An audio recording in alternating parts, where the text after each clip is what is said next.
Hi, today's stories won't be particularly creepy. I decided to unwind a little and talk about psychotic exes and a few really weird dates. So keep your eyes open.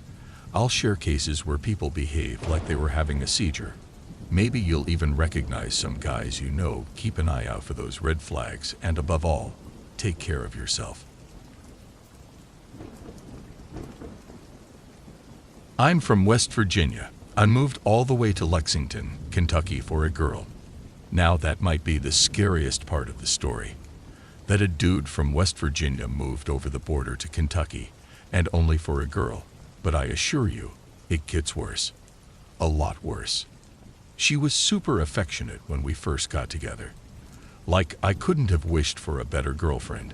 But as time went on, and we got more secure in the whole thing, that affection dropped off to next to nothing. It was a slow process, almost like a leaky bucket or something.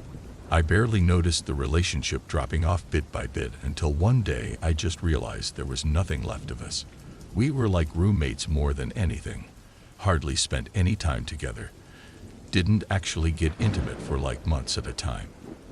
And in the end, sleeping in the same bed as her was so depressing that I ended up just staying on the couch. Not long after, I started calling the couch my bed. We broke up formally.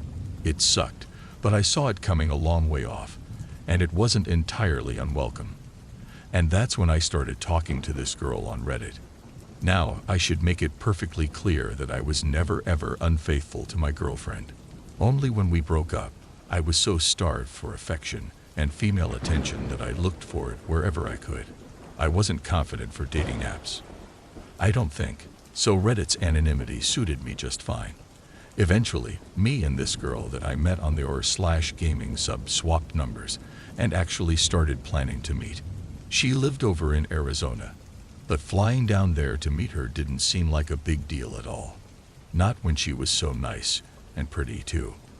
I remember staying up super late talking to her one night, trying to keep my voice down so my ex wouldn't hear. We planned all the stuff we'd do together, all the places that she'd take me in Phoenix, all the bomb Mexican food we were going to eat. I was excited, and I went to sleep smiling. But I sure didn't wake up that way. I woke up to loud crashing noises just feet away from me in the TV room. At first, I thought it was a home invasion or something. But when I looked around, it was her, my ex, and she was smashing my Xbox with a baseball bat over and over again. I screamed at her, asking her what she thought she was doing, then went to grab my phone so I could call the cops. Only it wasn't on the coffee table where I usually put it on charge every night. It was nowhere to be seen. That's when my ex started ranting about how I'd been cheating, how she knew everything, then mentioned the Reddit girl by name before she swung at me with the baseball bat. I fell backwards over the couch trying to avoid the strike, and I did, but Jesus Christ, the whole rush of errors that went past my face just about put the fear of God into me. She chased me around the apartment, swinging that bat as hard as she could until I locked myself in our bathroom. I thought I might be able to reason with her from the other side of the door, to be able to actually explain that the Reddit girl was someone I started talking to after we broke up. But she actually tried to bash the door down, and I'm still amazed that she didn't manage it. Like it was legit, like that scene from The Shining. She bashed a hole in one of the wood panels and proceeded to scream through that. Thank God it wasn't big enough for her to reach through and unlock the door. Otherwise, I'd have been in some serious trouble. Eventually, she calmed down enough to stop trying to kill me, but she wanted me out of the apartment like that night. I didn't even gather everything up. I just threw some essentials into a bag and got out of there.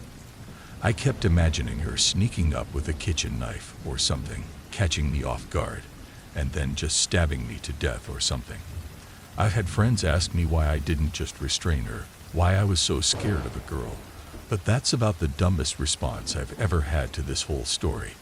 A swing from that bat, or a stab wound in the right place, it wouldn't have mattered what was or wasn't dangling between a person's legs. I'd have been dead as a doornail. I got out of there pretty fast, drove to a motel, then tried and failed to sleep through the rest of the night. The next morning, I called my mom in West Virginia, told her everything, and arranged to stay with her for a little while until I could get back on my feet. I'd have gone back to the apartment to get the rest of my things if I didn't think that she'd either smash or burn everything I owned. Besides, I was just happier to be out of there by that point. And I'll tell you another thing. I have never ever been back to Kentucky since then. I'll wait until Tyler Childers comes back around to Virgie, rather than bring up all those bad memories.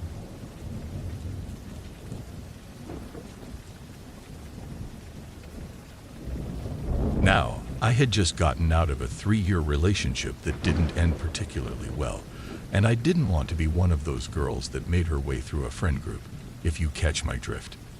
I wanted a change of scenery, so I decided to try my luck on a dating site called Occupid. I know, terrible idea, and I'm well aware of that now, but hindsight is always 20/20ths. In my mind, most of the dating sites are a cesspool of incels, catfish, or desperate people, but to my surprise, I actually went on several decent dates and had no red flags, creeper vibes, or weird feelings. Luckily, I had made my mom aware of what I was doing, so whenever I go on a date, she'd know where I was and when I was going to be home. Mama didn't raise no idiot. Right? Wrong. This is when I came across Dennis's profile. He seemed chilled, kinda cute, and somewhat interesting, so I sent him a message. He was playful and had a sarcastic sense of humor, right up my alley, so I decided to give him a shot. We met at a coffee shop and had some very engaging and interesting conversation. He was 5'9", normal build, and balding with reddish hair and glasses, and he definitely gave off some nerd vibes as he started off by asking, "What are you looking for?" I gave my normal response. I'm wanting someone who is sweet and caring, but also funny and intelligent. Something along those lines. Nothing groundbreaking, but cut me some slack. I was young. I realized later that giving this sort of response was the beginning of the end. Dennis and I went on a couple of more dates that were unmemorable, but I started to fall head over heels for this guy, and fast. He was sweet, understanding, caring, empathetic, worked out, and took care of himself, and was everything I ever wanted in a guy. It was difficult to understand why he was single. Since I was falling for him so quickly, we agreed that we would be exclusive. Everything was going smoothly until about 2 months into our relationship, and that's when it started to hit the fan. For the last month, I had been pushing him to let me hang out at his place and to meet his roommate, from the suggestion of my parents because they're smart people. But every time I pushed the subject, he'd always make up some excuse on why we couldn't. My roommate is crazy. It's not a good time for him. He works opposite schedules to me, etc. etc. It was always something or another. At some point, we had made plans to go out to a club one evening. I was all dressed up and ready to go and waiting on him. He ended up not answering his phone for a couple of hours, so I thought that his phone must have died, as whenever I would send him a message, it would never say delivered. I ended up deciding to go to his place to see if he would answer his door. I'd obtained his address at some point. I don't remember how, and he lived about 15 minutes from me in an apartment complex. It was the middle of February and was ridiculously cold. I knocked on his door, but no answer, and whilst heading back to my car, look who decided to show up. None other than Dennis himself. And guess who he was with? Yes, you're correct. Another woman, which I later found out was his long-term girlfriend, Jessica. I quickly made my way over to him, and the look on his face was absolutely priceless. His face deadpanned as soon as he saw me. He whispered something to the girl he was with, and she made her way inside. He then came over to me, and was speechless at first.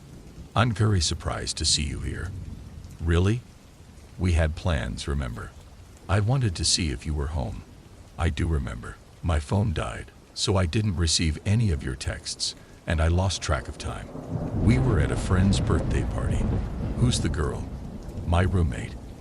"I thought the guy was your roommate." "He is. She's my other roommate, and a very good friend, mind you. I'm a very skeptical person, and alarm bells were definitely going off in my mind, in accordance with my parents' numerous warnings. However, Dennis was the sort of person who was very good at talking himself out of situations, his reasoning behind the decisions he makes, why he makes them, etc. He was an excellent liar, and being the naive and insecure person I believed him. So he ended up going to the club after I waited for him outside in my car for almost an hour. I didn't think about it too much since I was getting what I wanted, and nothing was said about his girl roommate. Then over the next month, I kept pushing Dennis about meeting his family and his guy roommate. He eventually caved in and brought me to see his mother, which was an extremely odd experience. We talked about books and some of Dennis's friends, and I made some snide remark about how Dennis's guy roommate was nuts, his words, and they both gave me the strangest glances. This would make more sense to me in about a month or so, when eventually I began to realize that Dennis's stories weren't adding up, and there were numerous holes in them. He would only see me on Tuesday and Thursday evenings because he worked a lot of overtime and would never be flexible or change his mind, or even allow me to attempt to change his mind. If he was late coming to see me, which started to happen pretty frequently, he would send me screenshots of his work and his work vehicle in line for getting a wash, or he would send me screenshots of his bathroom, saying he just wanted to freshen up. When I would ask for a picture of him in that moment of him in his bathroom mirror, he would decline and refuse to send any pictures of himself, proving that he was where he claimed to be. He would also take unusually long bathroom breaks at my house after sex, like 20 or more minutes. I know, another huge alarm bell. Everything came to a head about a month or so later, when I told Dennis that I wanted us to go somewhere with no phone service, so we could truly spend time together without technology being a distraction. He agreed, so we ended up making plans to spend 2 to 3 days in Canada. It was still early in our relationship, 4 months, and my mom wanted to make sure I was safe, so she took down Dennis's driver's license and made a copy of it, as well as his license plate. Thank you, Mom. The trip ended up relatively uneventful until the last evening in the hotel room. I'm not sure if it was on purpose or if he was actually asleep, but Dennis ended up rolling over to my side, pulling me in close and saying, "I love you, Jessica." That made my blood run cold. I was so upset. Tears started to blur my vision as I got up out of the bed. My parents were right all along. He was a liar and a cheat. But did I break it off? No, of course not. I was naive and desperately in love with him. I also didn't want to admit it to myself that I had been played or that I was the side chick, so I acted as if nothing was wrong and that I hadn't heard what he'd said that night. Of course, it didn't get rid of the aching feeling that I had for several weeks. I began to have bad anxiety and panic attacks because of the bad feeling in the pits of my stomach. Dennis was constantly lying to me. And I mean constantly. It was so bad that I started to feel angry, and I let the feeling simmer for a couple of days until I decided to do something about it. When realizing that you were right all along and things weren't just a strange coincidence, it's very bittersweet. On a freezing March day after an exhausting day at school, I wanted to get rid of the nagging feeling in the back of my mind once and for all. I decided to head for Dennis's apartment complex to see if he was still lying to me about living in the apartments with his girl roommate. I got out of my car after parking, and I was shaking. I didn't know if it was from anxiety or from anger that was starting to bubble below the surface. Was he lying about this girl roommate? You bet your sweet ass he was. I knocked on his door and hid myself from the view of their people. He answered with his girl roommate behind him, and I came from around the corner to look at him with an emotionless face and said, "Wow." I turned on my heels and walked away, only to find, as I got back to my car, that I'd locked myself out of it on a cold March day in the middle of winter. I was so distracted by my rage and sadness that I didn't realize I'd left both my keys and my phone in the car. I'm such an idiot. I was beside myself. I didn't know what to do. I'd locked my phone in the car along with the keys. I was so angry at myself for being such an idiot. And not only that, I was in the parking lot of my cheating ex-boyfriend's apartment complex. I wish I was making this up. I really do. So with nothing else to lose, literally, I walked back to Dennis's apartment and knocked on their door. Jessica answered, and I begged to use their phone to call AAA. Jessica surprisingly agreed and let me use her phone, and the entire time, Dennis was agitated and was pacing around angrily. After I'd gotten off the phone with AAA at one point, he even went outside with a coat hanger in an attempt to unlock my car, but to no avail. During that time, I took advantage of being alone with Jessica to get some information out of her, like how long had they been together, where had they met. I felt as though I was an auctioneer. I was shooting 20 questions at her rapid fire before Dennis came back in, and by the end of it, had more than enough information to prove that Dennis was not who he said he was. Everything started to make sense, and puzzle pieces began connecting. One of the biggest aha moments for me was when we were talking about being in a relationship with him on Facebook. It turned out this silly idiot had created 2 different Facebook accounts to ensure he was in a relationship with both of us on each of them, only to block the other girl on that account, guaranteeing that neither of us would come across each other or his other Facebook account. I remember in the beginning, I commented on how his Facebook profile was really limited and didn't have anything on it, and he claimed it was only because he used Facebook to befriend coworkers on it and didn't use it for anything else. Near the end of our conversation, I tried convincing Jessica that Dennis was a pathological liar and didn't care about her. But it was at this point I realized that Jessica could have been aware of everything that Dennis was doing and was in on it, or she was just that naive. I tried texting her after I had left their apartment to try and talk some more sense into her, but it was useless. Dennis was with her alone and was a master at skewing and spinning stories. Unfortunately for him, though, I had one more trick up my sleeve. Over the course of the next week, I spent the remaining few free hours I had, if I wasn't studying or working, gathering evidence against Dennis. I did research on them both through Google, but mostly Facebook. And this is the scary part about Facebook. If you don't have your privacy settings on lock, I found out who Jessica's parents were and decided to send them a message with all the evidence I had collected over the past week and a half against Dennis, ensuring that they would believe my story. Now when I say evidence, I mean photos of him and I, and screenshots of conversations we'd had through text, etc. And all of these pictures, texts, conversations had timestamps to show that he was seeing me at the same time he was seeing Jessica. I hoped they wouldn't write me off as some crazy ex-girlfriend or some psycho. Wishful thinking. I have copied it verbatim from the original post that I sent several years ago and have changed some information to protect my privacy and the privacy of others. Hello, Jessica's mom's name. My name is X, and I thought there was something you should know. Your daughter is being lied to by her current boyfriend, Dennis. I met him on an online dating site, OkCupid, and we spent the last 5 months together. But Dennis ended up lying to me about everything. And I doubt your daughter knows the extent to which she has been lied to. So I feel it is only right for me to share the information I have collected with you so that it might be brought to your daughter's attention, so he can no longer get away with this type of behavior.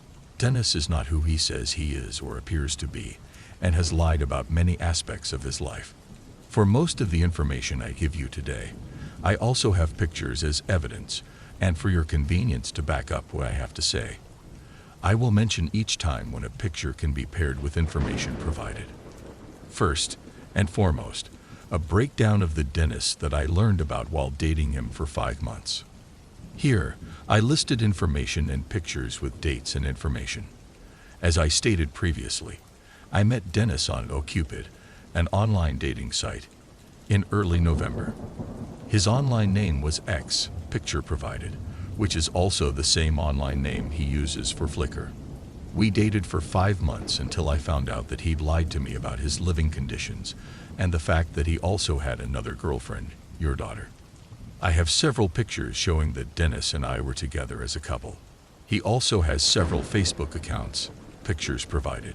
One he called a work Facebook, in which he was in a relationship with me on, and another account in which he was in a relationship with your daughter. His work Facebook account no longer exists as he deleted it, but I was able to take pictures of it before it was deleted to prove what I am saying. Before continuing, I should mention that I have met your daughter twice.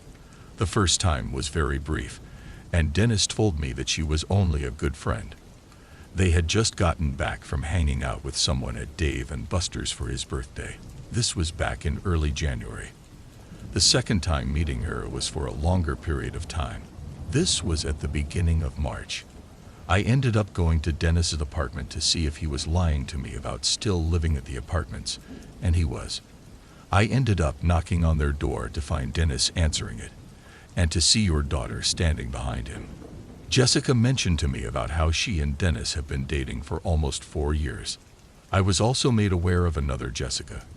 Her name is Jessica Doy, that he dated not too long before he started dating me.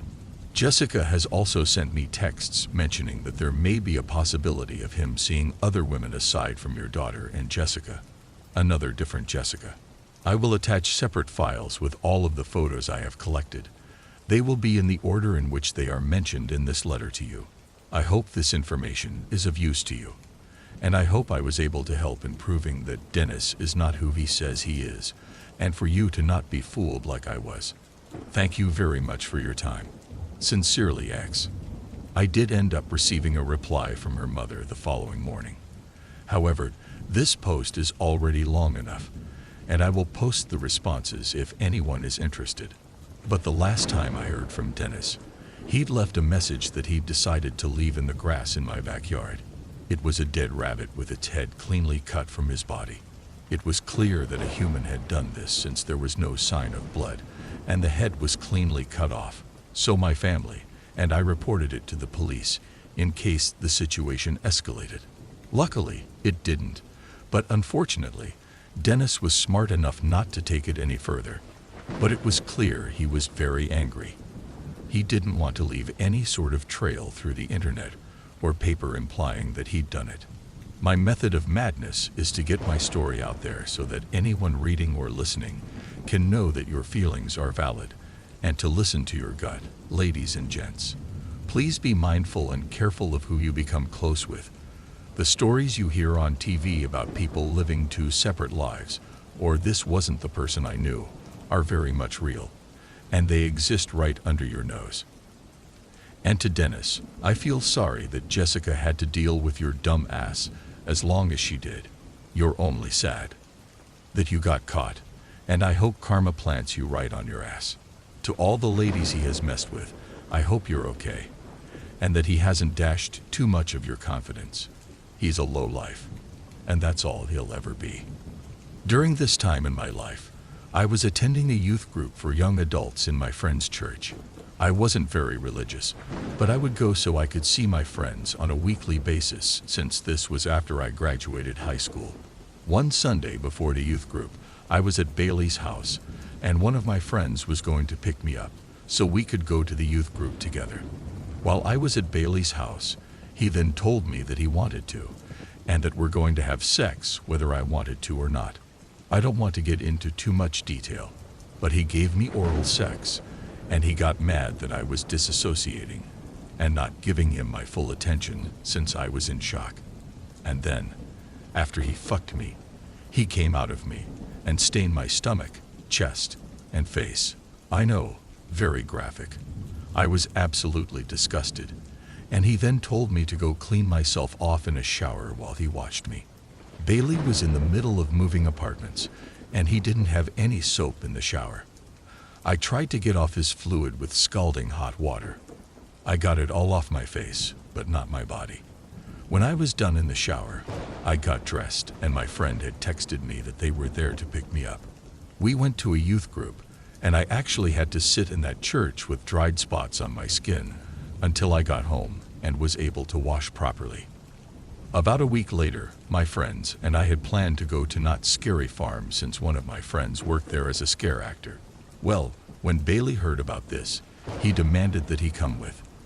He told me if I bought his ticket, he would pay me back, which never happened. So I rode to the park with my friend group, and Bailey drove separately. He met up with us about an hour after we arrived. While we were going through the park, Bailey and I got separated from my friend group. I don't know how, but Bailey got his weed pin through security, and he told me to have some. I took a small hit and handed it back to him. He then told me to take a real hit of it, so I took the pin back and hit a blinker. He was satisfied, and he then took it back. I don't know what the heck was in that thing, but it wasn't just weed because I'd never had a high like that before, and I mean ever. After a while, everything became kind of distorted. It was almost like I was seeing double of everything, and everything became like a green and purple color. If I had to guess, it was probably laced with either acid or LSD. Anyway, Bailey wanted to go to Clown Town, and I'm terrified of clowns. I was literally begging that we go anywhere else in the park, but he said no, and then he picked me up and dragged me there. He made me walk in front of him, so I couldn't run out of the clown maze. I was hyperventilating and crying that I didn't want to be there, and he was laughing at me, acting like it was a big joke. He was definitely enjoying himself. After we got out of the maze, he asked me if there was a candy store in the park. I told him I didn't know because I just couldn't think straight. I was so high I could barely see straight. I was still having a panic attack and crying, and he told me to stop being such a baby. Then, out of nowhere, he told me that we were done since I'm too childish, and he ditched me. I called my friend and told him what had happened and where I was, and they met up with me and consoled me. Now you probably think that this is the end of the story, but I regret to inform you that it's not. About 4 months after this happened, Bailey hit me up and apologized to me about what happened. He asked me if I wanted to hang out with him and help him set up a fish tank he got. I should have said no and blocked him, but I was a dumb kid, and I agreed to hang out with him as friends. He picked me up at my house, and then he drove us to his new place in Newport Beach. When I got in his car, he handed me his pen and told me to have some. I just replied, "No thank you." But then he said, "Dad, I didn't ask you if you wanted some. I said have some now." Right when he said this, I immediately regretted agreeing to see him. I took a few smaller hits off his pin and then told him I'm not having any more. Thanks, though. Once we got to his place, I sat down on the floor by his bed.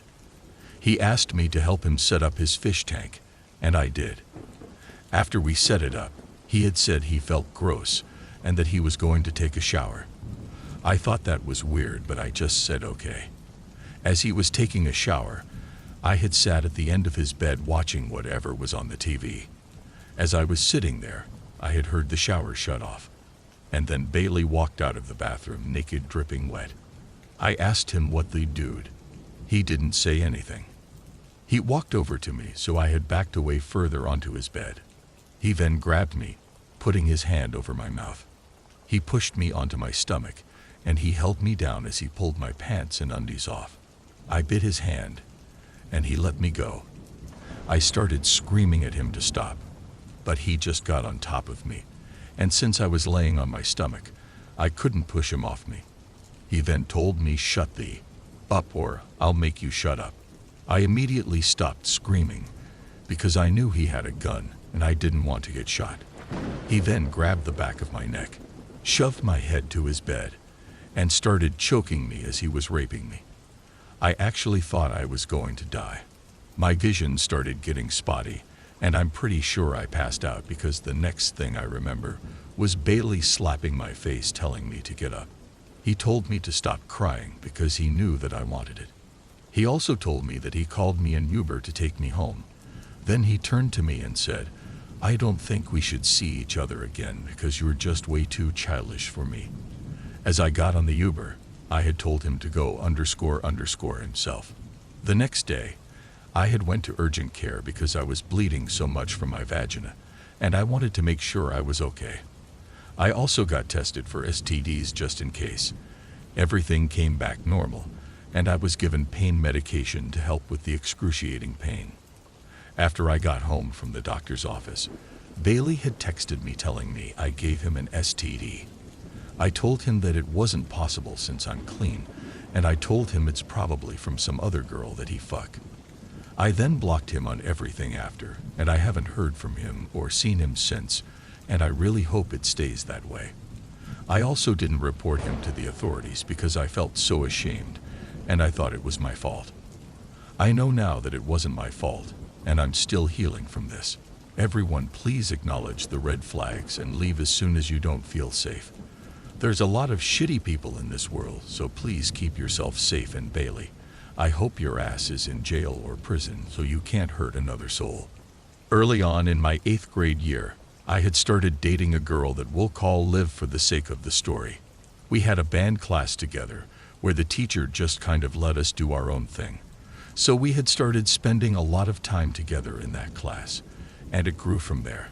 Over the course of our relationship, there were many things that my adult self would now recognize as serious issues that need to be correctly handled.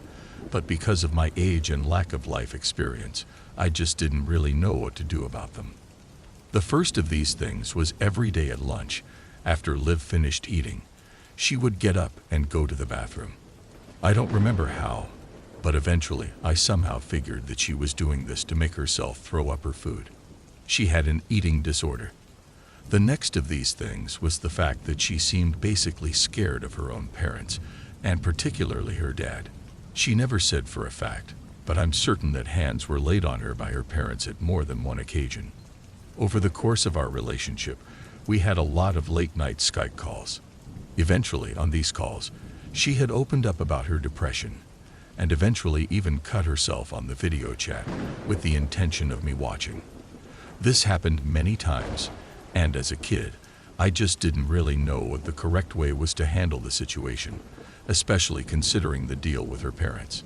I would have many sleepless nights on Skype convincing her that her life was worth living and that she was loved. She would shake a bottle of pills and then mute herself for minutes at a time. At school, we had to wear uniforms, and I would lend her my sweater so that her forearms wouldn't be showing. We dated for about 9 months after 8th grade. Liv had transferred schools. We had broken up that summer, and I know this is messed up to say, but I was really relieved to be free of that constant darkness and stress. Don't get me wrong, I was worried about her, but I was really glad to be allowed to enjoy my own life again. I had heard stories about her on and off for the next 2 years, and none of them were good. Things about her dating shady older guys, doing cocaine, and other things. She ended up blowing up on some Instagram modeling page during that time as well. I received a few prank texts and calls from her, but I never carried the conversations on for long. Sometime around spring, in the end of my sophomore year of high school, I was napping on my couch as my parents were getting ready to go on a week-long out-of-state trip. My older sister was coming home from college to stay with me for most of this time. My mom came and woke me up very gently, eventually saying, "Hey, do you remember Liv?" I obviously said yes.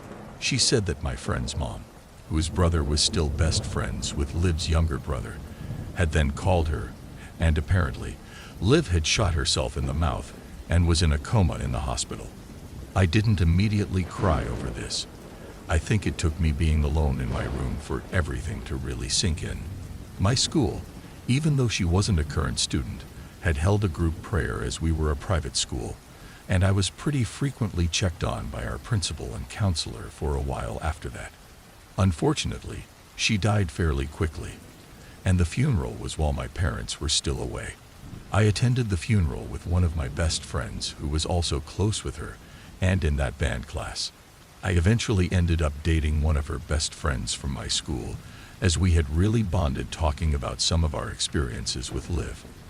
I developed some substance abuse issues that sophomore year of high school that got really dangerous in college, and I'm still trying to kick them at age 22. I really wish that I could have helped Liv with what she was going through. I only hope that she's in a much better place now.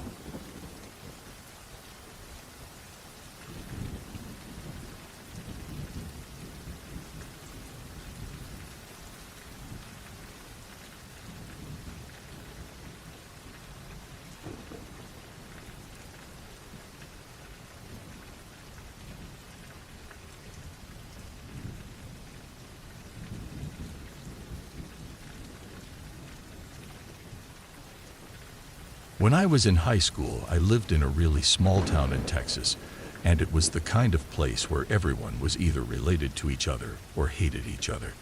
I had no family there, but I did have a pretty blonde girlfriend, and was pretty hated for that too. Nothing major, just petty harassment, occasional fights, but it had been escalating. So that's why on Valentine's Day, my girlfriend and I decided to skip the school dance and just stay in and watch a movie at her house while her parents went out. We just thought it better to avoid any trouble. We borrowed her dad's car, a little Honda hatchback, and went into town to stop at the video store for a movie and a Dairy Queen for some ice cream. Now she lives in the complete boonies, out in the middle of the woods along a lonely road with no streetlights. And as we were driving along, chatting and eating our blizzards, all of a sudden, a car came up behind us. Which is no big deal initially, but what was a very big deal was that when the headlights flooded the interior of our car, I could see two hands on the back seat and a head coming from the hatchback part of the car. And as soon as the lights hit, the head and hands retreated back down. A solid chill ran through the entire length of my body as I slowly reached down and pulled out my pocket knife, which was the only thing I had. My girlfriend noticed I'd done this and asked what was wrong. Nothing, I said. I just have to stop at my friend's house real quick. She knew I was lying. I didn't have any friends. I pulled over at the next house that came up and jumped out of the car, yelling at her to jump out too. She jumped out in total confusion as I flipped the driver's seat forward and lunged into the back seat in full maniac mode. He popped up like a jack-in-the-box with empty hands waving. Hey, what you all up to tonight? It was some weird kid from our high school who we had never in our entire life spoken to before ever. What in the holy hell are you doing in our car? I said. I thought you guys were going to the dance, and I was just hitching a ride, he replied. We sat there staring at him with our mouths wide open, wondering what to say or do. He tried to act cool as we were in the middle of nowhere in some random person's driveway, so whatever he was planning was forgotten. We actually ended up driving him to the dance and dropping him off, with him telling us to come inside. Yeah, no thanks. We dropped his ass off and noped out of there as soon as we could. And as soon as he got out of the car, my girlfriend started crying and shaking. She was so freaked out. I have no idea what he was trying to do when the lights caught him crawling out of the hatchback. I hated that high school.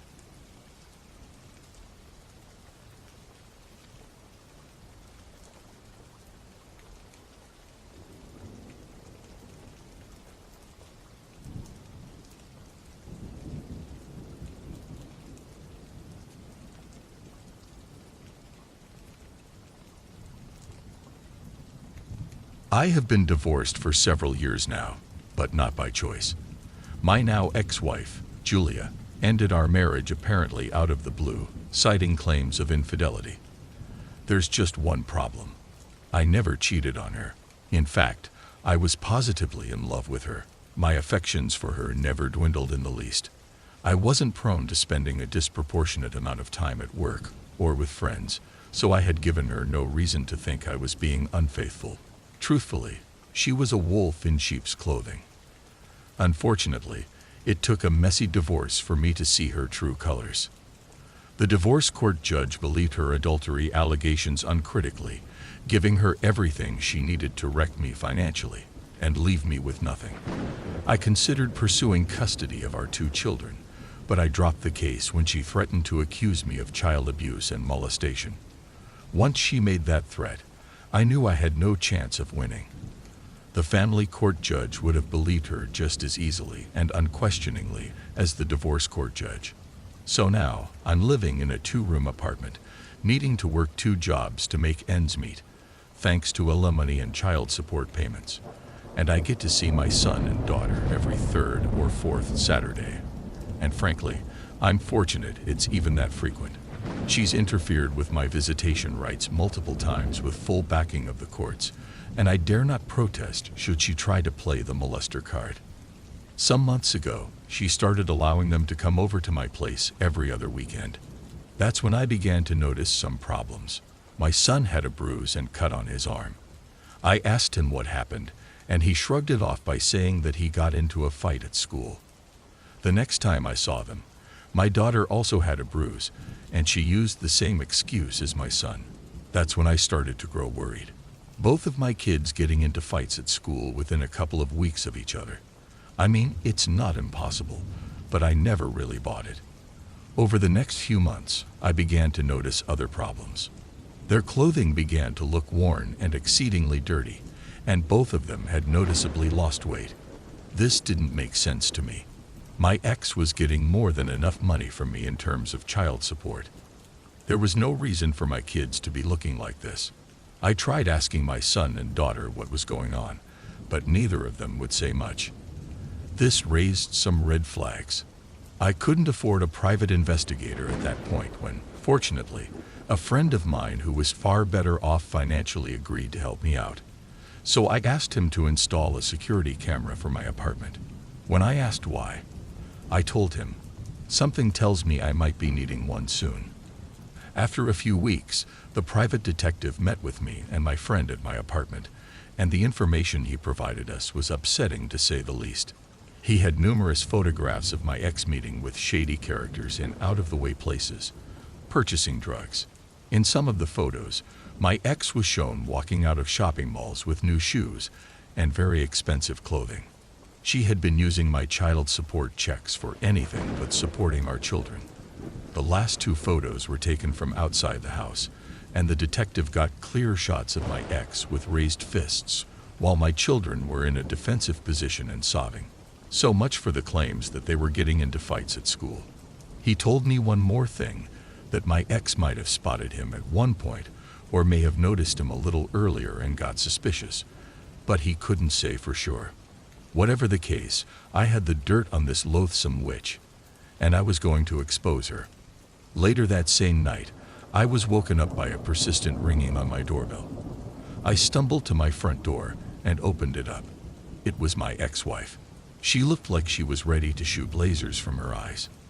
If looks could kill, I would have died from a heart attack on the spot, but I kept my composure. "What the hell do you want at this hour?" I asked. "You hired someone to follow me, didn't you? To take pictures of me?" "Oh, so you saw him, huh?" I said, taking a measure of sadistic pleasure, making her realize she was screwed. "What the hell did you do that for?" "I had my reasons. Whatever the case, I've got the goods on you. Your ass is going to prison, and you're never going to be seeing the kids again, not if I have anything to say about it." She stood there silent for a few seconds, her rage seething. "If I can't have them, neither will you." Suddenly, she pulled a knife. I reacted a little too late, and she stabbed me in the shoulder. I stumbled back into my apartment with her trying to plunge the knife deeper. I shook her off, but she took a slashing motion and got me in the arm, leaving an ugly gash. I grabbed my living room lamp and tossed it at her. It struck her in the head, and she was out cold. The police arrived, and I told them everything. My ex had regained consciousness by then and tried to play the victim, saying that I was being rough with her, and she only stabbed me in self-defense. I told the cops I had a security camera, and it would prove my side of the story. I knew I had made the right call having it installed. My ex got a pretty hefty prison sentence, combining her illicit drug use, neglect, and physical abuse of the children, as well as her attempted murder of me. She would be old and gray by the time they let her out. I couldn't immediately take in my children due to previous financial ruin, but the court agreed to grant me full custody once I got back on my feet. For now, my kids are staying with my parents, but when the time comes, I look forward to rebuilding my relationship with them.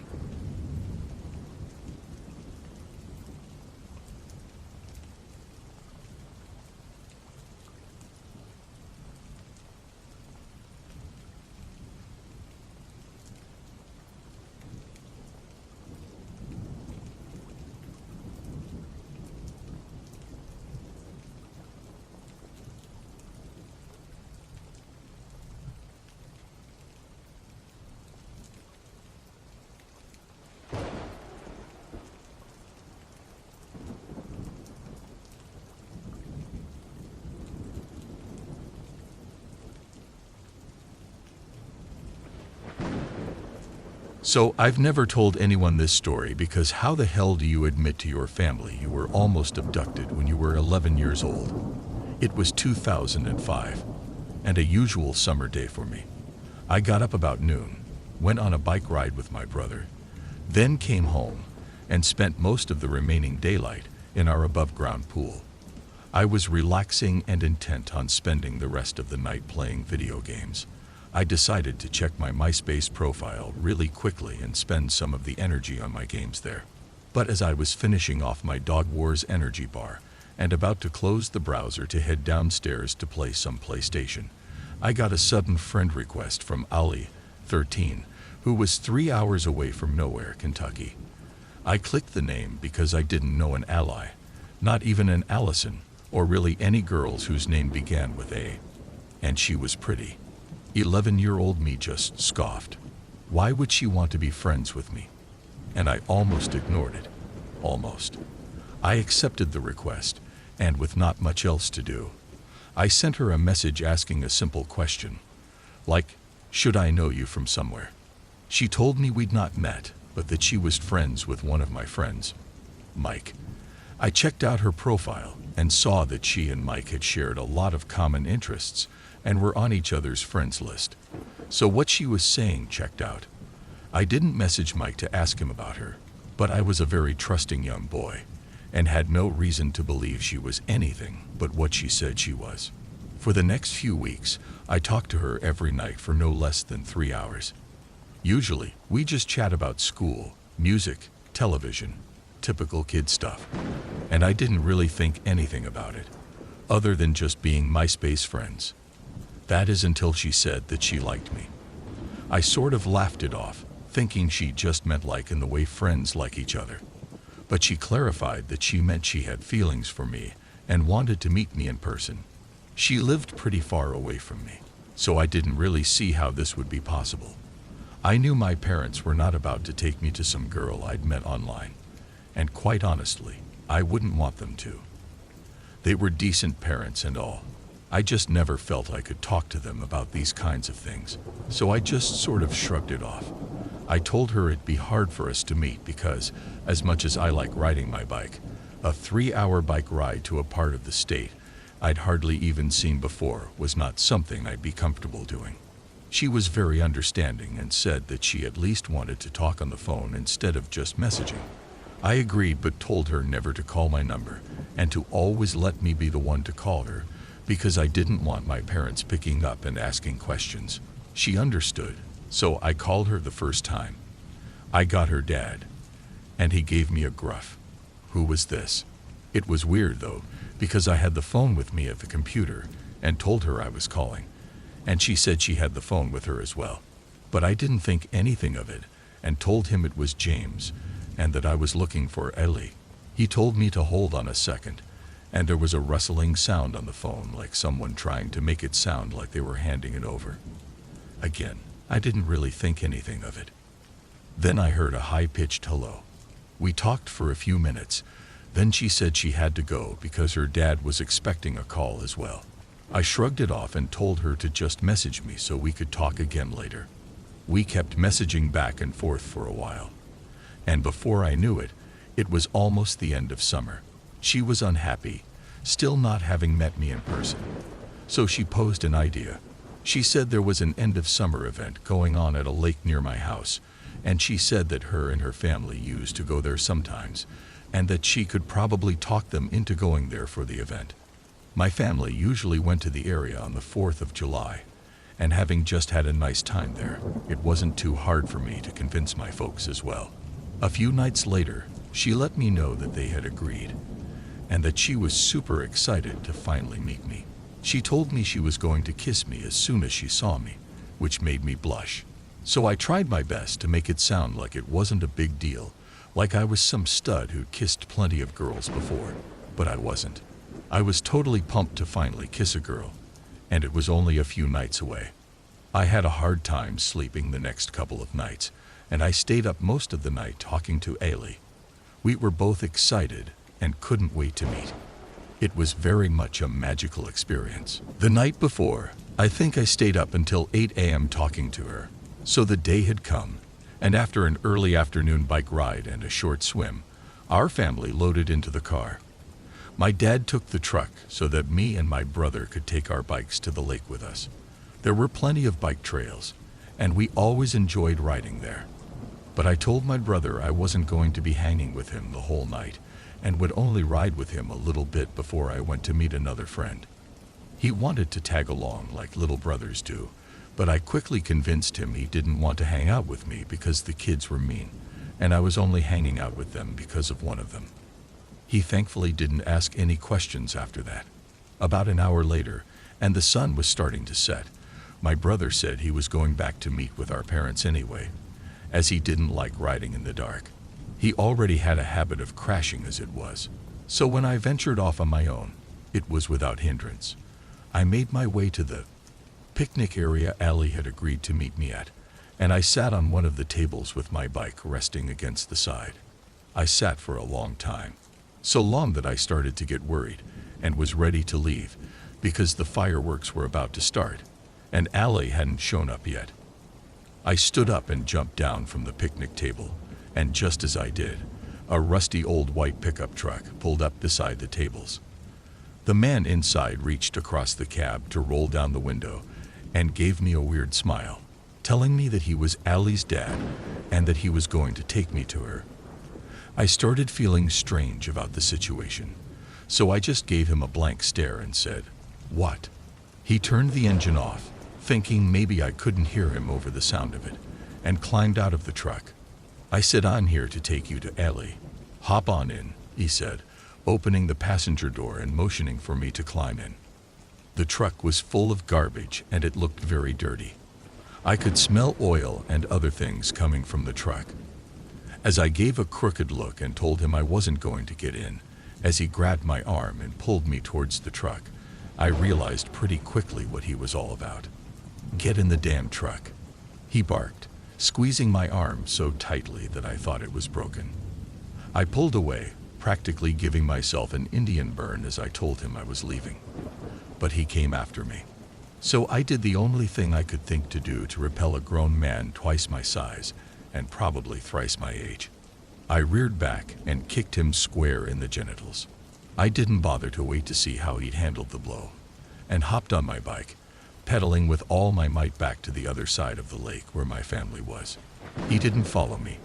At least I don't think he did. And if he had, he might have seen my dad. He was a rather large guy, and definitely not someone you'd want to fight after he'd had a few beers. I never saw him again. And when I got home and went to message Allie to tell her what a jerk her dad was, the profile was gone. I saw Mike just before school started, and he said he had no idea who Allie was and didn't even remember adding her on MySpace. It wasn't until some years later that I realized how terribly close I'd come to being abducted, and God knows what that man wanted to do to me. Allie's dad, let's not meet again.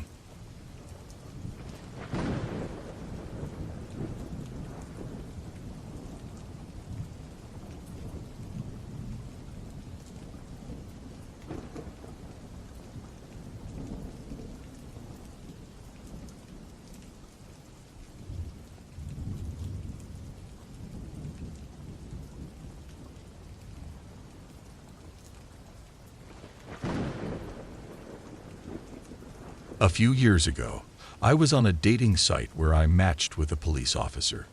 I thought his dog was cute and figured this was my opportunity to finally pet a canine police dog. I was quickly disinterested after listening to him complain about his recent divorce. I don't recall details, but I remember it was very apparent he was the problematic person in that relationship. I was also really grossed out by how he fetishized me for my big sloppers, tattoos, and colorful hair. I was very upfront and told him I wasn't interested and that he was giving off some red flags for me. He begged me to give him a second chance, and I said no and blocked his number. A few days later, I get a knock on my door at around midnight. My heart dropped into my butt. It startled me so much. I look up my peephole and see a stranger holding food. It's a Uber Eats delivery driver. I tell him through the door that I didn't order food, but he said someone else had ordered it, and he knew my name. I asked who ordered it, and he said a name I didn't recognize.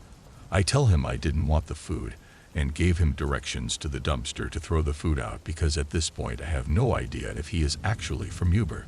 Later on, I'm going through my dating app matches and realize it was the cop's name.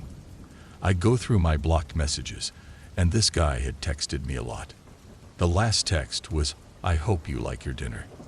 I decided it was best to unblock this man so that I could keep an eye on what was going on in case I needed to be worried about my safety, or if I'm gonna need to buy some bear mace or drop a cop.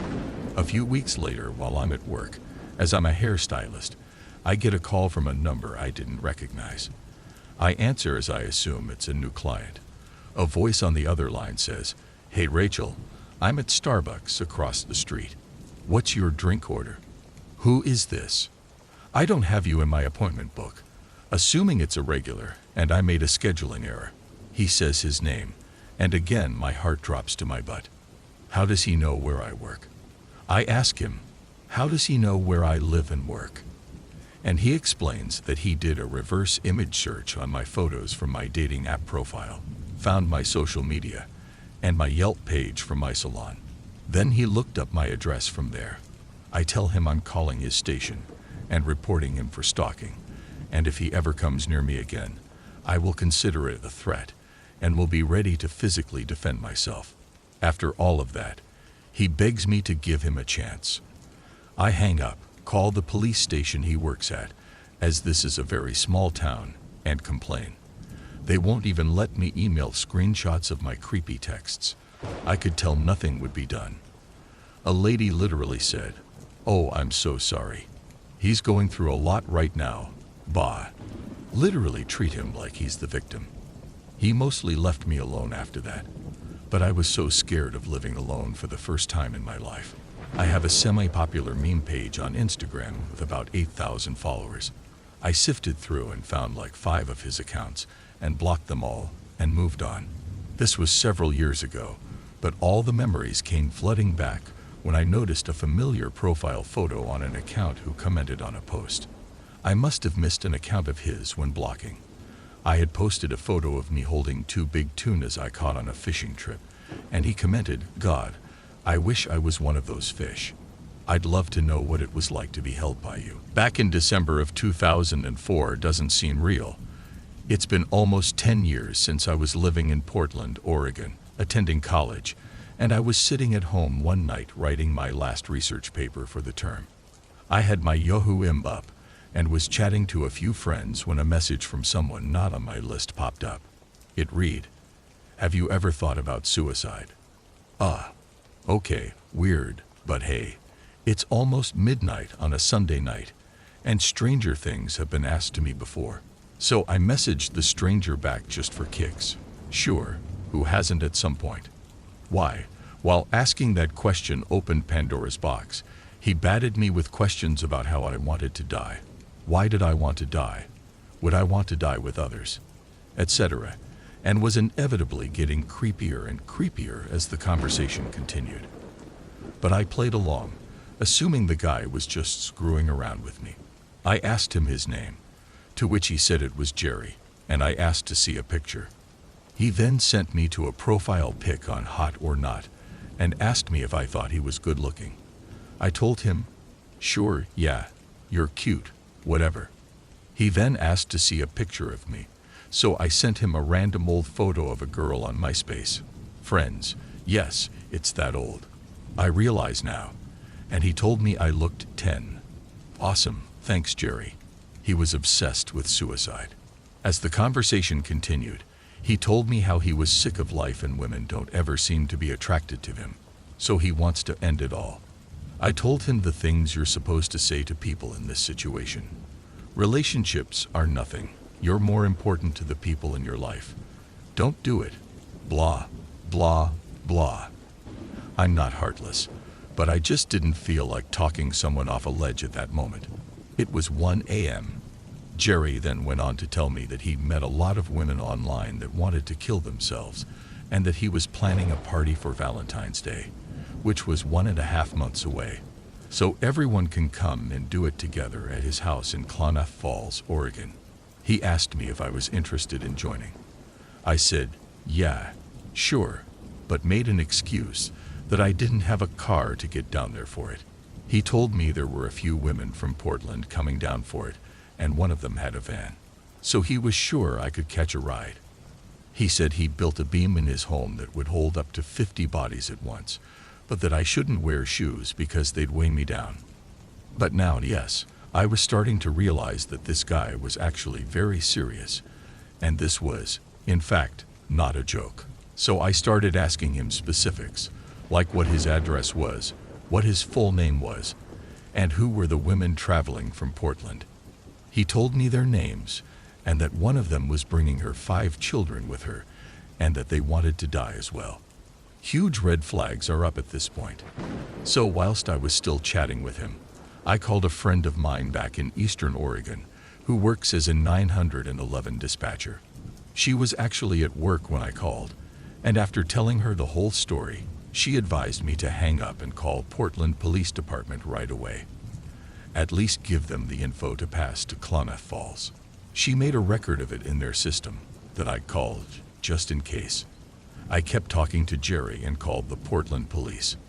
They sent 2 officers out about an hour later, and they pretty much laughed at me when I explained to them what was going on.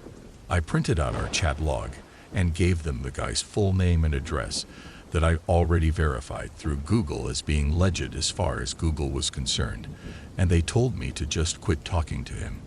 Simple as that. And they went about their business. Well, didn't I feel stupid? I called my friend back home and told her what Portland PD did, and she said to just keep an eye on things. If he keeps talking, just keep saving the conversation. So I did just that.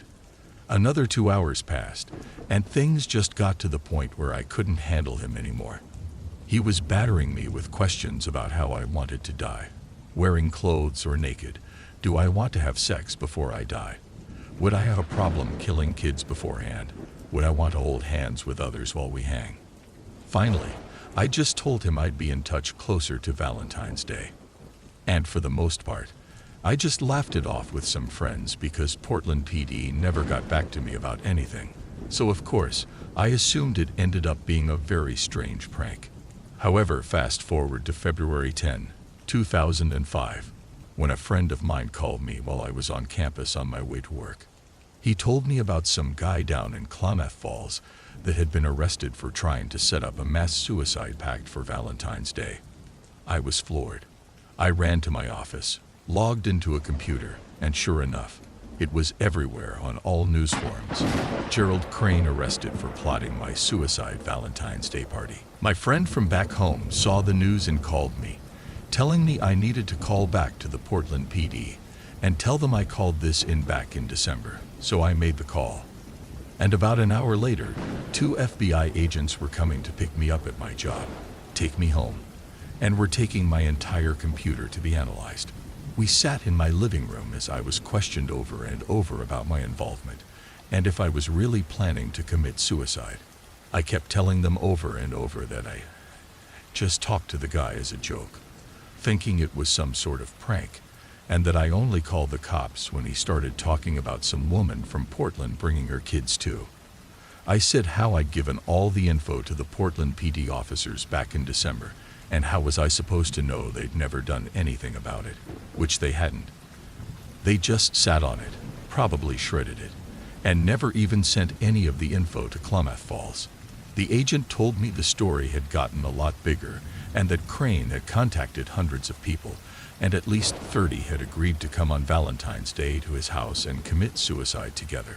One woman's parents had found some emails between their daughter and Crane and called the police, and that's how they finally got involved. Not from me. Nearly 2 months ago. This happened less than a week before Valentine's Day. I was freaked out as they dropped me back off at the college, and I told my boss everything that had happened. She told me that reporters had been calling nonstop since I'd left wanting to talk to me, and she said she didn't give them my cell phone number, but that she thought it was only a matter of time before they showed up at the office. I was a student worker, and my name was on the campus website directory, etc. If the AP got a hold of a police report, There was no saying how fast they could start tracking me down. I called my mom to tell her what had happened, and she told me she'd be up that evening to come and get me and bring me home for a break. I took 4 days off, turned in what assignments I had left, and the FBI had the rest of my tower, so I headed off to Eastern Oregon to wait out the media. Big mistake, huge. Because by the time I made it back home that night, they'd already tracked down my brother and my sister-in-law, who thought it was so cool that ABC and CNN wanted to talk to me. They'd given them my parents' address and my cell phone number. They're idiots. I was harassed, chased down, and semi-terrorized until I finally gave an interview to Good Morning America. I hoped it would die down then. The story was out, who cares? But I was wrong. Apparently, every freaking outlet cared until you gave them the 15 seconds of conversation the others didn't get. I had my 15 seconds of fame, and I never want to deal with that crap again. Crane is still sitting in the Salem State Hospital for his crimes of solicitation to commit murder. Mister, have you ever thought of suicide? Let's not meet in real life.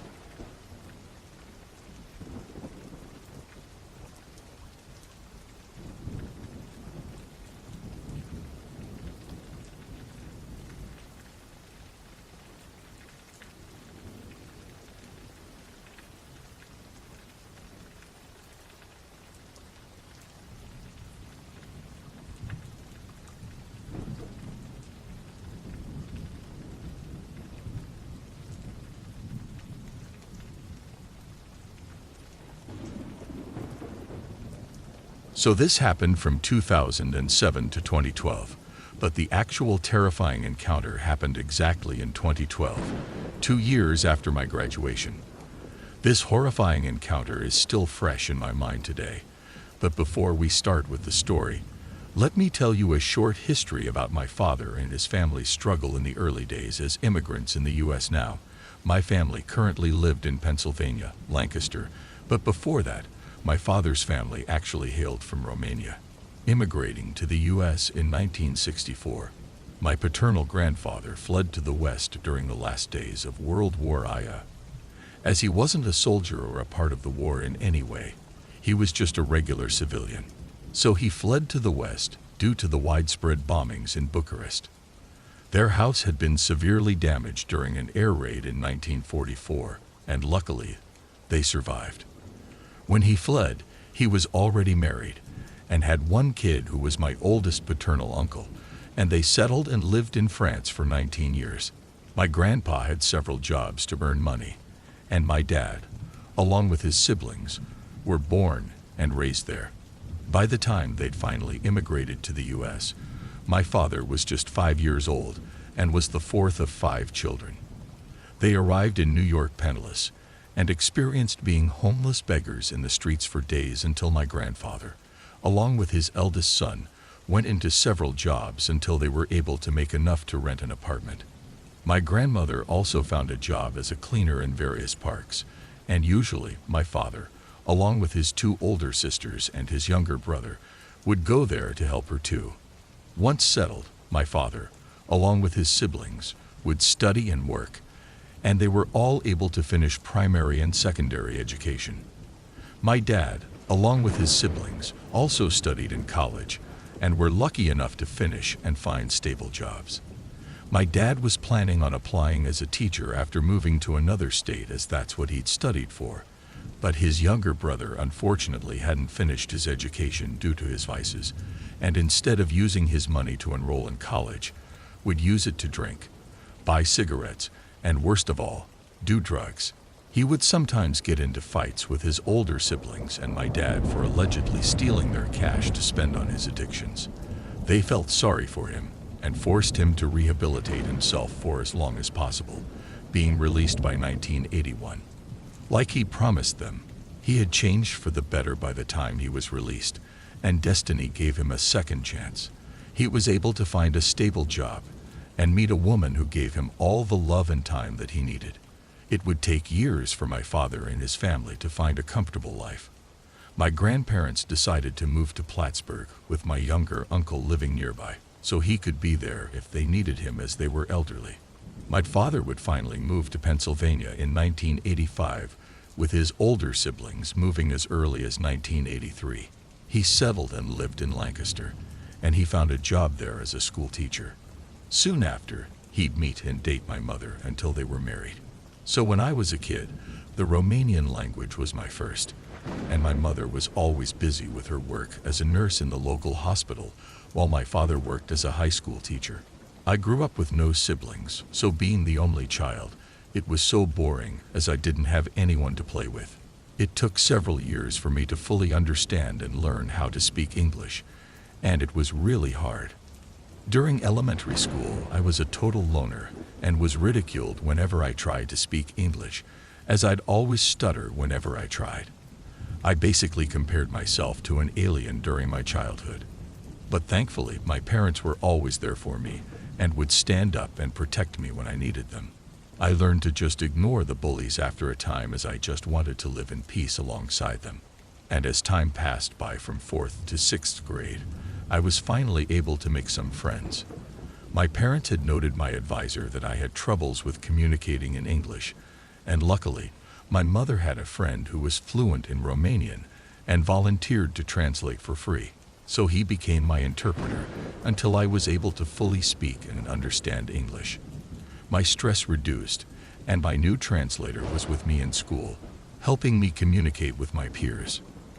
Now, during high school, my abilities to communicate and understand English greatly improved, and I was able to make friends easily, but I would still stutter sometimes, which would make some students laugh. Inevitably, I became a consistent honor student until I finished high school. Now the story. In 2007, when I was 19, I moved to Harrisburg to attend college. There I was for 4 years, and due to privacy reasons, I won't mention the name of the specific college I went to. But during my first month, life was really good. I lived in a dorm along with other male students, and classes were busy, so it was hard for me to have time to check in with my parents or relax. I was feeling stressed and pressured at first, but I soon got used to it and was able to deal with my busy schedule. I came across some strange and weird people during my time there, some funny, but some sketchy, but whatever, everyone's different. I made a lot of friends during my first year. One of them was Terry, who became my best friend. I also started to actively participate in school clubs and extracurricular activities, something that added to my social life. When visiting home and enjoying time with my family, we'd usually spend it studying and working on assignments, even over the weekends. By 2008, when I was a sophomore in college, I met this girl named Laura who had recently transferred to the university. I met her when Terry and I went to the girls' dormitory to talk with his girlfriend Christine, and Laura was Christine's roommate. During our stay there, Laura began asking me several questions like, "Do you have a girlfriend?" She'd also said she'd like to date a boy like me, so I could tell that she was into me. But my main focus at that time was my studies. I made out to her that I thought she was joking, and I just continued to answer her questions as simply as I could without giving the sign that I was interested in her. I hadn't ever had a girlfriend up until this point, but was planning to get one only after I graduated. But that was a long way off yet, and I'd heard that I'd been a main topic of discussion amongst Laura and her friends. As time went by, Laura started texting me as she was able to get my number from Terry. I'll admit, at first it was hard to find time to talk to her, as I was so busy with my studies. But I'd lately realized that I should grab the opportunity, as Terry had told me that Laura was really into me. My next move would change my life. I began to text her back, and we started talking on the phone. After that, we started meeting in person until we started officially dating. She became my girlfriend after several dates, and during our relationship, we both obviously obtained information about each other as one does. We met every day, and her calls and texts would become more prevalent than usual. She also introduced me to her friends, who seemed to like me. And as time went on, I got to know more about her. Unfortunately, though, she began to become overprotective and would get easily annoyed if I ever failed to meet her on time. At first, it was nothing, but as time passed by, I decided to take more time for my studies. At first, she was upset, but the more I explained it to her, the more convinced she was with my decision. Our relationship continued over the years without any conflict, but once we got into our fourth and final year of college, she changed a lot. She became extremely paranoid, doubtful, and envious, and would start arguments in public, causing a scene. It was very embarrassing. I decided I needed to distance myself from her even more and focus more on my studies. However, one night while I was studying, I heard a knock on my door. My roommate was already asleep, so I assumed it must have been Terry. I opened it. I was wrong. It was Laura standing in the doorway, and she had a frustrated look on her face. She began asking why I'd started to avoid her, so I explained everything, and she angrily left without saying a word. But I could tell that she hadn't listened to anything I'd said. One day, as I was heading to my room after class, Laura was there and was vandalizing the place. She had written in big letters in red on the wall, "You are going to pay for this." It almost looked like blood. I immediately got her out, and she started to make a scene, but thankfully the school authorities intervened. Afterwards, I explained everything to them, and it became sufficient evidence for Laura to be suspended for a week. My roommate and I were relocated to another room since ours was trashed and needed to be cleaned up. However, the cleaners found broken glass under my bed, so now I knew that she'd had other bad intentions. After that, Laura started messaging me, and they ranged from explanations and wanting forgiveness to disgusting profanities. She'd even started threatening me, which I found deeply disturbing. So I finally decided that I'd had enough and blocked her number. But it didn't end there, and this incident really changed my view of Laura, and I'm thankful that I got to see her true colors shine through. After her suspension had ended, I broke up with her. She didn't say anything, but her face had drained of color, and she didn't show for school for several days after that. I did apologize for breaking up with her and felt sorry for her too, as she was obviously depressed because of it. But as time went on, I eventually saw her at campus, and she continued to attend classes as usual. However, when I did see her, she'd always be alone. So it got me thinking that maybe the breakup had affected her friendships too. I then began having her pour out her anger to me on social media. One time, whilst looking through my page, I came across a post from Laura that showed my pictures with captions that had profanities that were intended to insult and defame me. So I reported the post and blocked her on Facebook. I'd really had enough with her immaturity and malevolent nature. After our breakup, I gained the courage to talk to Terry and my friends to try and reconcile with them. Our relationship as brothers had deteriorated when I started dating Laura, so I apologized to them. They accepted it and forgave, and welcomed me back to the squad. When one day I asked Christine about Laura, and she said that Laura hadn't moved on at all, which made life unbearable for her. So she had to put in a request to change roommates. According to Christine, Laura's obsession with me was worrying. She'd become a prisoner of her own misery and had changed a lot after the breakup. She would cry forever and would swear uncontrollably in the room. Laura had also started to show her darker side with her friends and would get into fights with other students. She would even make threats and talk about dark and creepy stuff, which scared her friends beyond belief. Scratch marks would appear on her arms too, which made her friends think that she was going to kill herself. But any time they tried to comfort her, she'd become violent and start throwing things around the room. She was harassing Christine and her friends, which ultimately caused them to distance themselves from Laura. Inevitably, all of this shocked me, and I hoped that she would stop what she was doing and change for the best. But I was wrong. She completely changed for the worse. I didn't hear much about it or from Laura for a while. She didn't apologize to her friends, and it actually seemed like she didn't even care about having friends at all. Months passed by, and I finally graduated. I was able to erase all the bad memories and move on. After graduation, I decided to go back to Lancaster and start my new life. Most of my friends who lived in Harrisburg started their new lives by partying, and some went on vacation, Others who lived outside the city returned back to their hometowns, where they celebrated their achievements with their family before they started the job hunt. Christine moved in with Terry, and they lived in the suburbs of Harrisburg. I stayed in contact with my friends, but I didn't receive any news about Laura. I'd expected her to have changed and finally moved on by now. After summer was over, I started my job hunt like everyone else, and I was lucky enough to find a stable job in my hometown where the salary was good. My coworkers were friendly, my boss wasn't a jerk, and I'd easily got promoted due to my skills. I also decided to move out to my parents' house as I was able to buy a new house to live in and was looking to live a peaceful life from then on. However, one evening after a long, stressful day at work, I was driving back home when I received a call from an unknown number. I picked it up, said hello, but there was just breathing coming from the other end. I hung up immediately, knowing it was just a prank caller. But once I was home, the same number was still calling, only for me to hear the same breathing. I blocked the number and went to sleep, and the following morning, I saw something in the mailbox outside my house.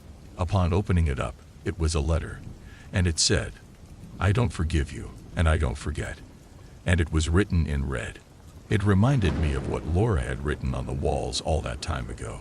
So I threw it in the garbage, thinking it was just a prank. Then one afternoon after my shift had finished and I had gone home, I saw this mail on top of my mailbox that said, "You can't run, you can't hide, and you can't escape," written in red again. I decided to ask my neighbor about it, and he said that he'd seen a car hours before pulling up outside of my house.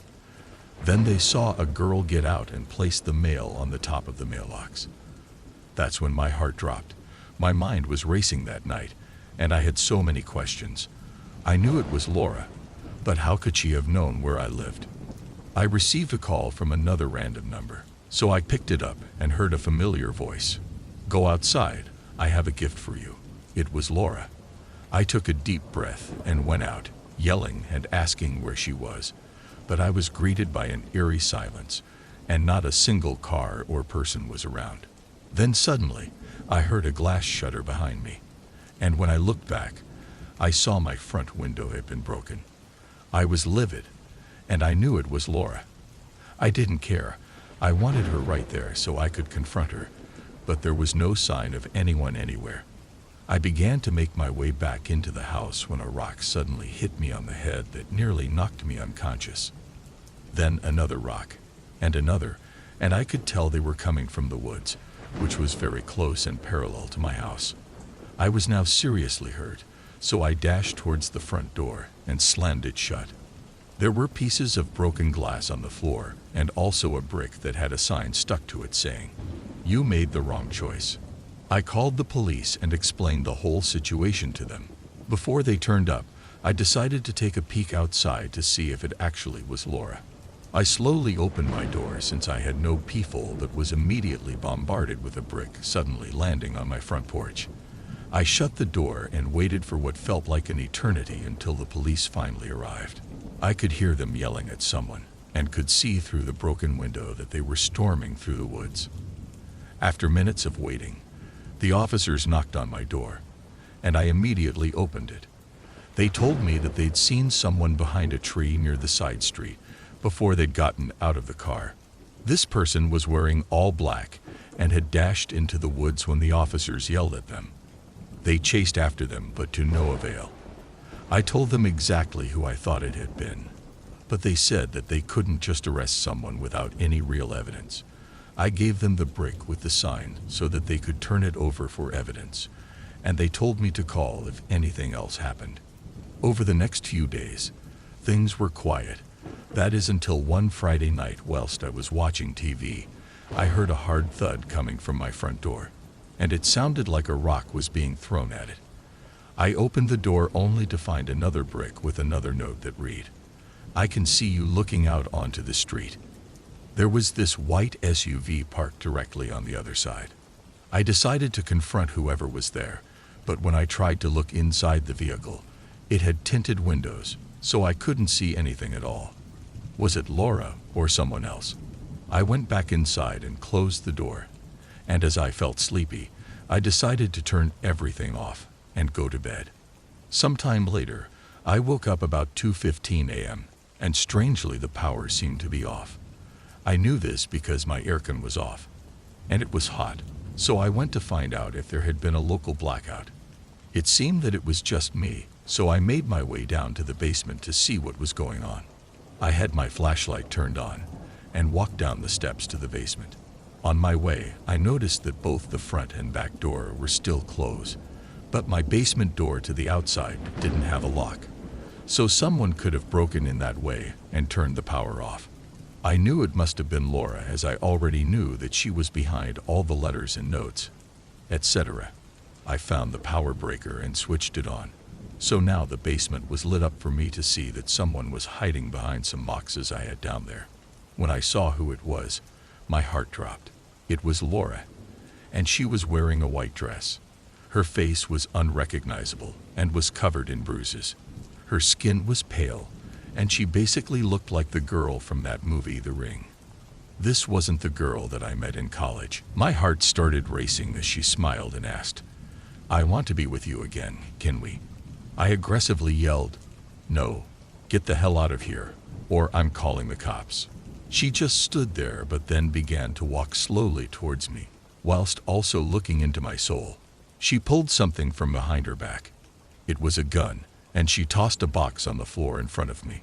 It was all pictures of me from college, and they were now scattered on the ground from how she'd thrown the box. She admitted to breaking into my rooms on several occasions whilst in college, where she'd taken a picture of me while I slept. She showed it to me and said in a joking voice, "You're such a handsome guy, but you wasted such a beautiful diamond like me.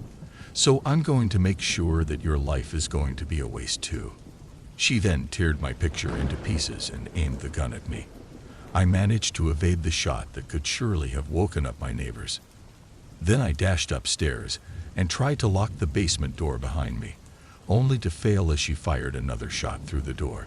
It almost hit me as I quickly dashed upstairs and back to my bedroom, where I locked the door and hid in my closet. At first, I heard her footsteps going room to room until it stopped at my door. She tried to open it but couldn't, so she began pounding and yelling in a frantic voice for me to open up. Then there was a brief silence until she was able to use enough force to break the door down.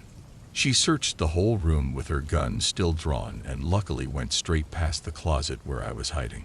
She now had her back to me, so I picked up my baseball bat that I had inside the closet and took a deep breath. I was able to quietly open the closet door without her noticing, then tiptoed silently out. Luckily, she hadn't heard a thing as she just stood there staring at my bed. So before she could even stare back at me, I took another deep breath and swung the bat as hard as I could at her. It knocked her unconscious. Then I tied her up in a chair so she couldn't escape. I then called the police and took her gun. They arrived shortly after and entered my house, and by that time, Laura had started to regain consciousness as she was handcuffed by the police. She was still threatening me and even tried to attack me on her way out, but she was tackled by the police officers and restrained. I pressed charges, and she was declared mentally insane due to her behavior in the courtroom. So instead of jail time, she served her sentence in a mental asylum. Laura apparently had a mental disorder that encompasses extreme obsession, which is dangerous when left uncontrolled. She went into psychiatric therapy during the course of her trial to determine if she was mentally insane or not. My family and friends obviously knew all about what had happened, and I recounted it all when I met with Terry and Christine in a bar. They'd expected this from Laura. She'd apparently gone missing for 12 days after graduation, when her older brother began contacting her friends, including them, but no one knew where she had gone. Although one student had contacted her brother and said that she had last been seen in a bar drinking, which concerned her brother a lot. So he filed a missing persons report, but didn't receive any news after that. Apparently, one morning though, she'd finally returned home crying, where she explained that she'd walked kilometers to get home and had slept in the streets for days. Her wallet had been stolen from the bar as she was drunk, and she arrived home penniless. Months passed by, and her brother started to witness her strange behavior escalate. so he urged her to consult a psychologist, but she refused, and it resulted in conflict between them. After that, she left suddenly one morning without leaving any note. He began coordinating with the police to track her down, but all of their efforts ultimately failed. During her trial, Laura confessed in the courtroom that the firearm she brought with her that night was owned by her brother, as she'd stolen it from her brother's drawer while he was sleeping. She also admitted to being behind the phone calls, mails, and the bricks being thrown at me. I recently found out that she was able to trace me by having some of my personal information from when we were still dating. You see, I'd given her my phone number and told her where my hometown was since at the time.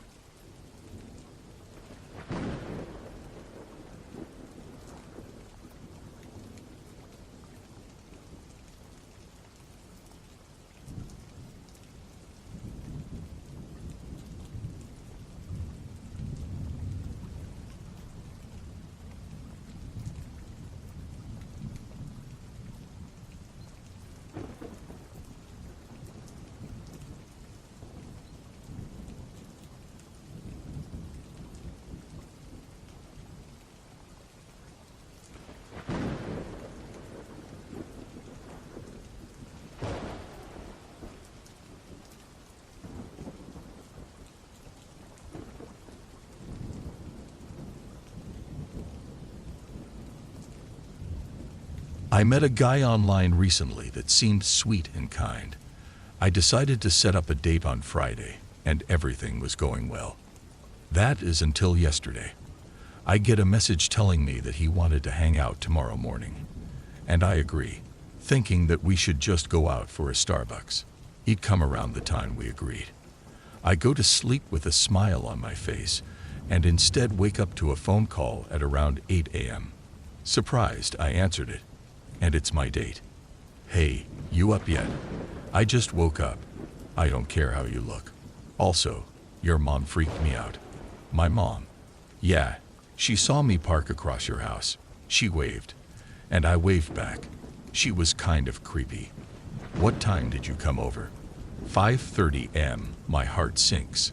I had no idea that someone I was casually meeting for coffee would show up super early to my house and wait for me to wake up. After the phone call, I check my messages. I see a message from 5 a.m., a picture of my house with the message, "Do you live here?"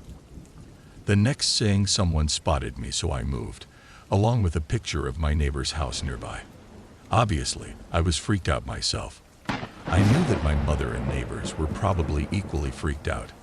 I began panicking and texting my friends on my phone, desperate to see if anyone else was awake and could help at all. I get one reply on a group chat, but out of fear of judgment, I lie to her, saying I had the situation handled, and convince myself to go out and confront this guy. "Hi, princess. How are you?"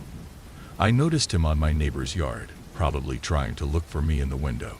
Shaking, I tried to fake a smile and let him hug me.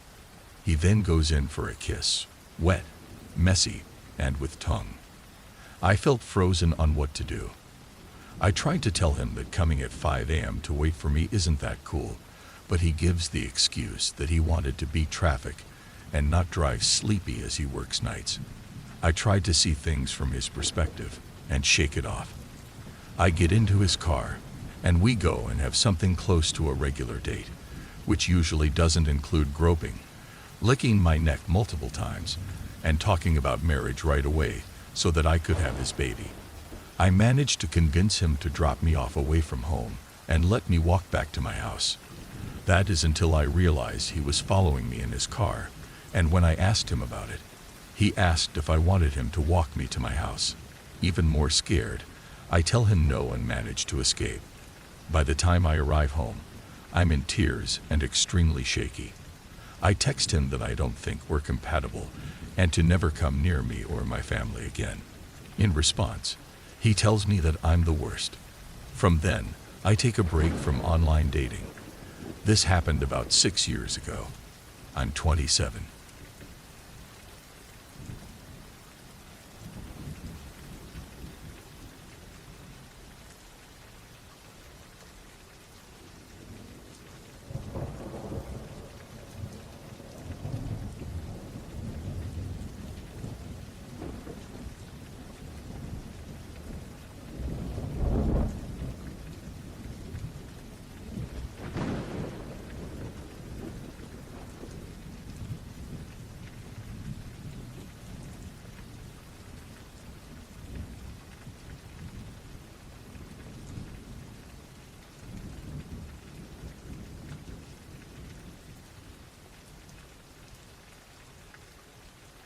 Almost 10 years ago now, I'm in college down in Florida when I get a call from my ex-girlfriend, who I'd only broken up with like 6 months previously. I didn't recognize the number at first, as I'd switched cell phone carriers not long prior. I'd never been one to answer calls from unknown numbers, but since I was in college, I used to get calls from professors, people over at financial aid, people inviting me to D&D games in dorms and stuff like that. So I kind of nervously answered, just sort of hoping it was going to be about something good. I recognized the voice immediately, and as soon as I do, my heart just sinks. There was a reason I hadn't given her my new number, and I wondered just how she'd gotten hold of it. She's all like, "We need to talk," to which I reply that I'm not sure we really do. It had been like 6 months, and I thought we were out of each other's lives. She responds with, like, "No, we really, really need to talk. Are you sitting down? Because I have something to tell you." She's pregnant. That was my initial thought, and I won't lie, I did feel myself getting weak in the knees. So I sit down on my bed, feeling my heart racing in my chest, and my hands getting clammy, getting ready to hear the bad news. We got a patient in the ER from a car accident, and she didn't make it. I'm so sorry, but it was your mom. Now my ex worked as an emergency room nurse, and getting the news like that absolutely destroyed me. I was just in shock. For some reason, I tried calling her cell, but she didn't pick up. Of course she didn't pick up. So I hung up to call my little brother and give him the news. We cried like babies as I told him everything. How my ex had given me the news ahead of time. How she wasn't answering her phone. All that stuff. He confirmed that she'd driven over to Walmart like an hour or so ago and lamented not making the most of his last goodbye with her. Then, in the middle of us having some real heart-to-heart, I hear him just shout "Mom" out of nowhere. She wasn't dead. She just walked through the door, super confused as to what was going on. Long story short, my ex had lied, and she did so because she wanted to hurt me, quote, just like I'd hurt her. This is about the point I tell you that I cheated on her with a girl in college, but was at least man enough to admit it and have her break up with me. I'm not saying I didn't deserve some kind of revenge, but dear God, not that brutal. Ex-boyfriends can be terrible, sure, but some ex-girlfriends can be absolute.